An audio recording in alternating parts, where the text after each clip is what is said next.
Neri, wait! Pagharap ni Neri kay Don, ay labis ang kanyang gulat nang bigla na lamang siyang yakapin ng mahigpit ni Don. Halos hindi pa nga siya makagalaw dahil hindi naman siya inaasahan na bigla na lamang lalapit si Don upang yakapin siya ng ganoon. Kung bago ka pa lang sa channel neto, ibang kwento ni Ate Jane, istorya mo, ikwento ko. Huwag kalimutang pindutin ang notification bell at subscribe po.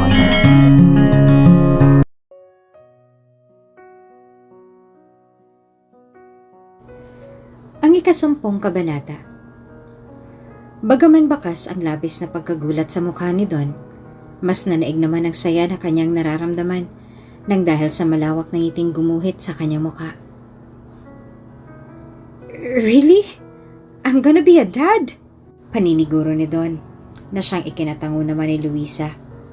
Hindi na nga naitago pa ni Don ang saya at nagmamadaling niyakap ng mahigpit ang kanyang fiancé. Pero hindi rin nagtagal ay biglang nag-ibang pakiramdam ni Don. Bagaman masaya siya na nagkaroon siya ng anak na siyang makakatulong sa kanyang stem cell therapy, nangingibabaw naman sa kanya ang kaunting lungkot dahil isa lamang ang ibig sabihin nito. Pakakasalan niya na si Luisa at wala na talagang pag-asa na magkaroon pa ng ikalawang pagkakataon para sa kanilang dalawa ni Neri. Malabo na sa kulob na mangyari iyon dahil meron na silang bubuuing pamilya ni Luisa. Nang maisip ni Don ang mga bagay na yon, ay bahagyang lumayo si Don. Kapansin-pansin ang biglaang pagbabago ng mood nito, bagay na ipinagtaka at ikinataas ng kilay ni Luisa. What? Hindi ka ba masaya? Parang kanina lang you were so delighted. Agad namang umiling si Don at humingi ng dispensa. I was just shocked. Medyo natagalan lang ng kaunti sa pag-sink in. But I'm happy, babe. I really am. Apelan ni Don upang hindi na magtaka pa si Luisa sa kanya. Pagkatapos malaman ni Don at Luisa ang balitang iyon, ay agad na silang nagplano tungkol sa kanilang bubuuing pamilya. Sa mga panahong ito nga, ay tuwang-tuwa si Luisa dahil siguradong pakakasalan na siya agad ni Don. Sigurado naman kasi siya na hindi gugustuhin ni Don na maipanganak ang bata nang hindi sila kasal na dalawa. Pabor na pabor ang lahat ng mga nangyayari kay Luisa dahil kaakibat ng lahat ng ito ay ang muling pagbabalik nila sa Maynila. Bagaman alam niyang hindi na siya maiiwan pa ni Don, lalo na ngayong siya ay buntis, nakakasiguro na din siyang wala nang mamamagitan pang kahit na ano kay Don at Neri. Pero bago ang lahat ng yon, isang araw bago tuluyang lisanin ni Don at Neri ang Cebu upang bumalik sa Maynila, ay sumaglit muna si Don sa isang acting workshop kung saan naroon sina Mavi at Cassie na tinuturuan ng acting directors ng kanilang channel. Habang pinapanood ang dalawang bata, ay hindi maiwasan ni Don ang makaramdam ng lungkot. Sa maikling panahon ay nakasama niya ang dalawa na pamahal ng mga ito sa kanya. Kung pwede nga lang siya nang tumayong ama sa mga ito. Subalit alam naman niya na hindi maaaring mangyari iyon. Kaya naman tila sinusulit na ni Don ang mga sandaling kasama niya ang dalawang makulit at bibong batang nagpasaya sa kanya rito sa Cebu. Kinahapunan ay dumating na rin si Neri upang sunduin ang kanyang mga anak. Ngumiti at tumango lamang siya kay Don. Pero bago sila tuluyang umalis ay tinawag ni Don ang atensyon ni Neri. Neri, wait! Pagtawag ni Don, sabay lakad papalapit sa direksyon ni Neri. Huminto naman si Neri sa paglalakad. Pagharap ni Neri kay Don ay labis ang kanyang gulat nang bigla na lamang siyang yakapin ng mahigpit ni Don. Halos hindi pa nga siya makagalaw dahil hindi naman niya inaasahan na bigla na lamang lalapit si Don upang yakapin siya ng ganoon. Nagkatingin na naman ang dalawang magkapatid nang makitang magkayakap ang kanilang mami at tito Don. Habang si Neri naman ay gulat na gulat pa rin at hindi makapagsalita. Hindi nakapagsalita si Don. Subalit napakaraming mga salita ang nais niyang sambitin habang nakabalot ang kanyang mga braso kay Neri. Gustong gusto niyang sabihin na mahal niya si Neri. At kahit pa 6 na taon ang nakalipas, ay hindi nagbago ang kanyang nararamdaman dito. na kahit pa hindi umayon sa kanilang tadhana, ay patuloy pa rin isisigaw ng kanyang puso ang pangalan nito. Ngunit alam ni Don na hindi niya na maaari pang sabihin ng mga katagang iyon. Kaya naman nang lumayo siya kay Neri, ay medyo naging awkward na ang eksena sa pagitan nilang dalawa. Takang-taka naman si Neri nang lumayo si Don sa kanya. Agad na humingi ng dispensa si Don dahil sigurado siyang biglang nagulat si Neri sa kanyang ginawa. I'm sorry. Namiss ko lang siguro ang best friend ko. You really remind me of him.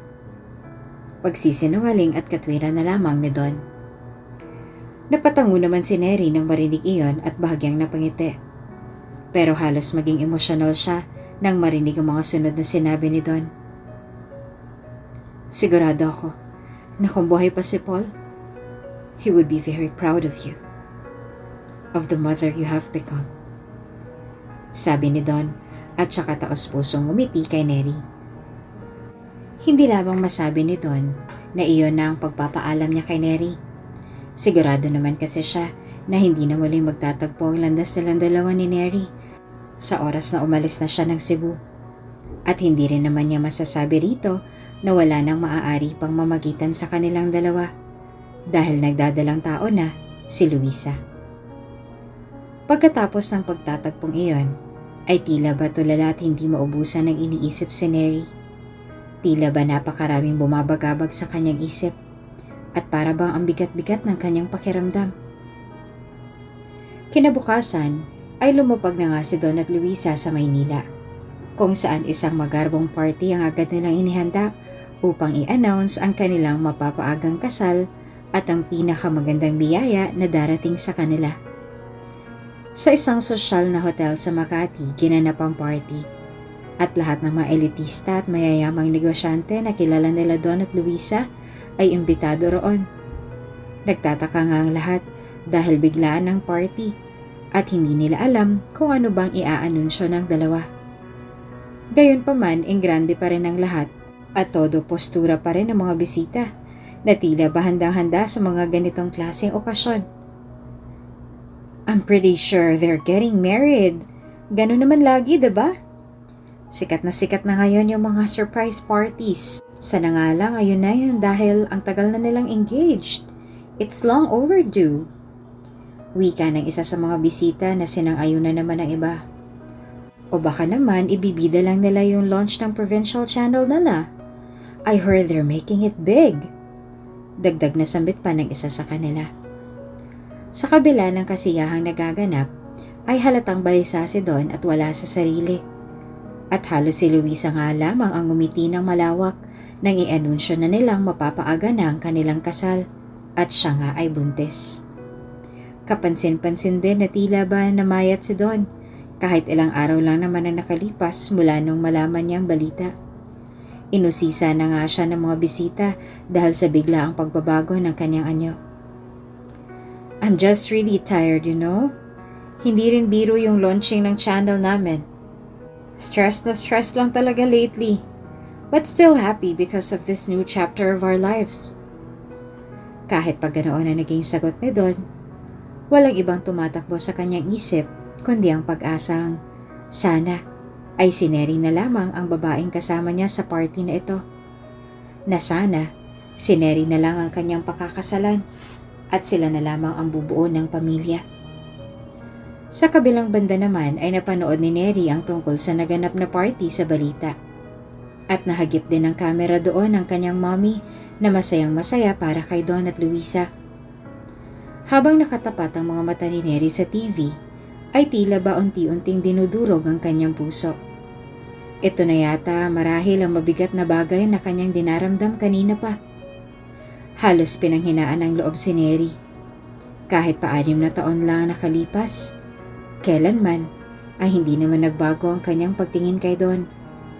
Kinailangan niya lamang magtago mula rito dahil hindi niya maatim ang kahihiyan na matatamo nilang dalawa noon.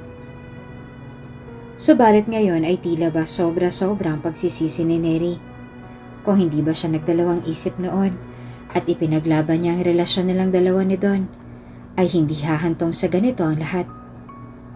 Siya kaya ang babaeng kasama ni Don ngayon kung sinabi niya lamang ang totoo noon pa man? Pakiramdam ni Neri ay huli na ang lahat. Bagay na totoo naman talaga dahil kahit gustuhin niya man, wala na siyang magagawa pa. Siya lang itong umasa na meron pang pag-asa sa kanilang dalawa ni Don dahil muling nagtagpo ang kanilang landas pagkatapos ng napakahabang panahon at meron pa silang halik na pinagsaluhan. Subalit ilusyon at imahinasyon lamang pala ni Neri ang lahat ng iyon. Naisip na lamang ni Neri na siya naman kasi ang may gusto nito. Ginusto niyang magpakalayo, kaya kahit masakit, kailangan niyang panindigan ang kanyang desisyon. Kailangan niyang tanggapin na hanggang dito na lamang sila ni Don. Hindi na malaya ni Neri na kanina pa pala tumutulo ang kanyang mga luha. Nagulat na lamang siya nang punasan iyon ng kanyang mga anak. Pumwesto ang dalawa sa tabi ng kanilang mommy at agad itong niyakap ng mahigpit. "Mommy, bakit po kayo nagka-cry?" tanong ni Mavi. Bigla namang napaturo si Cassie sa TV at nakita niya roon ang kanilang Tito Don. "Si Tito Don, Mommy! Kailan po kaya natin makakasama ulit si Tito Don?" Napatingin si Neri sa kanyang anak at huminga ito ng malalim. "Nasa Manila na yata si Tito Don eh. Pero wala, naiyak lang si Mommy kasi happy ako for Tito Don. Di ba nga best friend siya ng dad ko?" Alam ni Neri na masyado pang bata ang kanyang mga anak upang maunawaan ang lahat at kailangan niyang magpakatatag para sa mga ito. Kaya naman pinatay niya na ang TV at tinanggap na lamang ang lahat. Kahit pa parang may tumatarak na punyal sa kanyang puso dahil sa sakit na katotohanang hindi na magkakaroon pa ng ama ang kanyang mga anak at hindi na malalaman pa ni Don ang totoo. Samantala, nagpatuloy naman ang party sa hotel. Masayang-masaya ang lahat para kay Don at Luisa. May ilan pa nga mga misis na nagbigay ng kanilang suhestyon para sa wedding coordinators at venues na maaaring gamitin para sa wedding of the century ni na Don at Luisa. Habang kausap ni Don ng ibang mga bisita, ay nasa isang tabi naman si Luisa na tila ba hindi mapakali at kanina pa balisa.